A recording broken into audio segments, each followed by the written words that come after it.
शाहीन अब्दुल्ला, मैं ऐसे आपको सैकड़ों उदाहरण दे सकता हूं। मैं समझता हूं कि हिंदुस्तान के इतिहास में शायद ही ऐसा कोई मौका हुआ हो जब एक सिटिंग मुख्यमंत्री की गिरफ्तारी हुई हो। शायद ही हिंदुस्तान के इतिहास में ऐसा हुआ, और वो मामला भी 32 के लायक नहीं है।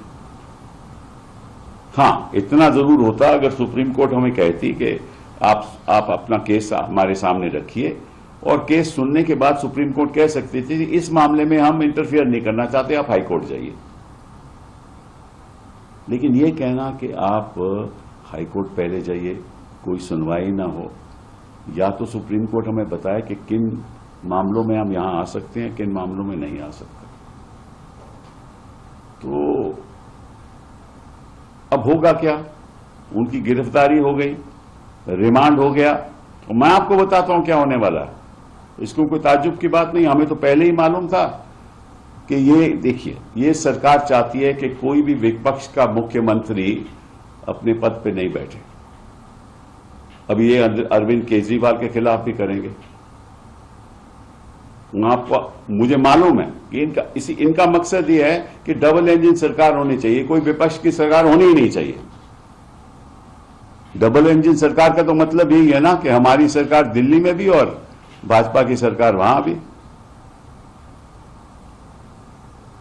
ये इनका मकसद है। अब होगा क्या, जब हेमंत जी वहां गिरफ्तारी में होंगे तो 10 केस और इन पे ऊपर थोप दिए जाएंगे, और सब बनावटी केस हैं। ये भी बनावटी केस है। 10 थोप दिए जाएंगे और वो निकलेंगे नहीं, ताकि जब 2024 का इलेक्शन हो तो फायदा भाजपा को। और एक आदिवासी, जिसको मैं समझता हूं कि हिंदुस्तान के इतिहास में शायद ही किसी आदिवासी को ऐसा पद मिला हो, उस आदिवासी को आपने गिरफ्तार कर दिया एक फर्जी मामले में। कोई एविडेंस है नहीं, कोई नाम है नहीं, और क्या आरोप क्या है कि 8.5 एकड़ का कोई जमीन है। 2009 में उन्होंने ये जमीन हड़प कर ली।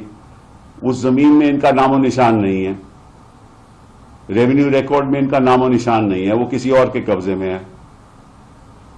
और बुनियादी जमीन है, वो ट्राइबल लैंड है, जो किसी को ट्रांसफर हो ही नहीं सकता। और जो ओरिजिनल ओनर हैं उनको वापस आज के दिन उनके पास लैंड है। और इन्होंने, हेमंत जी ने ये बताया, ईडी को बता चुके हैं कि 2007 के बाद मैंने कोई एक प्रॉपर्टी खरीदी नहीं, कोई संपत्ति ली नहीं। 2007 के बाद मेरे पास कोई संपत्ति है ही नहीं जो मैंने खरीदा हो, कुछ लैंड खरीदा हो, घर खरीदा हो 2007 के बाद। 2009 का मामला है और 2024 में गिरफ्तारी हो रही है। और अगर यह बात भी अगर सुप्रीम कोर्ट नहीं सुनेगा तो हम कहां जाएंगे? हाई कोर्ट में क्या सुनवाई होगी? पहले जवाब आएगा, फिर डेट लगेगी, 15 दिन 20 दिन बीत जाएंगे, फिर बहस होगी, फिर जजमेंट होगी। इस बीच तो 10 केस और हो जाएंगे। क्या हो रहा है हिंदुस्तान में? किस किस्म की राजनीति हो रही है? आप ये तो नहीं ऐलान कर देते कि सब चीफ मिनिस्टर को हम हटाएंगे और सरकार अपनी बनाएंगे। कानून का तो कोई यह मतलब ही है नहीं। और सुप्रीम कोर्ट भी हमें बताए कि कब आप, हमें पहले ही बता दीजिए कि आप करना चाहते हो या नहीं करना चाहते। 3 जज बिठाने का फायदा ही क्या है? अगर आपने सोचा कि इतना अहम मामला है कि एक चीफ मिनिस्टर की गिरफ्तारी हो रही है और 3 जज बैठ रहे हैं, तो फिर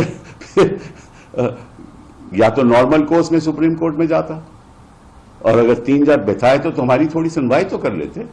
उसके बाद आप जो मर्जी, जो मैं आपको बता रहा हूं, अगर हम सुप्रीम कोर्ट के जजेस को बताते और ये बात हम रख पाते तो शायद